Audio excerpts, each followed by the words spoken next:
Saudi আরবের মতন জায়গায় খুবই চাঞ্চল্যকর একটি ঘটনা ঘটে গেল। দেখুন ফ্লারিংগুলা দেখুন, আমি একটু আপনাদের কষ্ট করে দেখাচ্ছি। তো 2 মাস আগে আমি গ্যাস দিয়ে গেছিলাম এক মাসির এসিতে। তো এখন সে এসে বলতেছে যে ঠান্ডা আসতেছে না কেন। তো আমি আসার পরে দেখি যে আউটডোরে চুরি হয়ে গেছে। মানে সৌদি আরবের মতন একটা জায়গাতে যে আউটডোর চুরি হয়ে গেছে, যে এটা হাস্যকর। মানে আমার 3 বছর অভিজ্ঞতা আমি প্রথম দেখলাম আর কি, যে সৌদি আরব আউটডোর চুরি হয়। তো আউটডোরটা রাখা ছিল এই জায়গাতে। তো এখন এসে দেখি আউটডোরই নেই, তাহলে ঠান্ডা দিবে কিভাবে।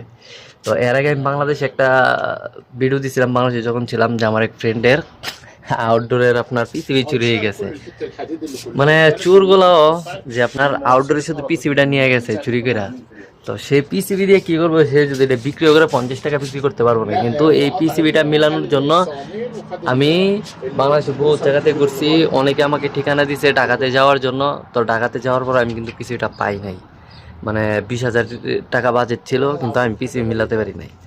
তো এখন তার এসিটা দেখি একটা আউটডোর, পুরনো একটা আউটডোর মিলিয়ে দেওয়া যায় কিনা।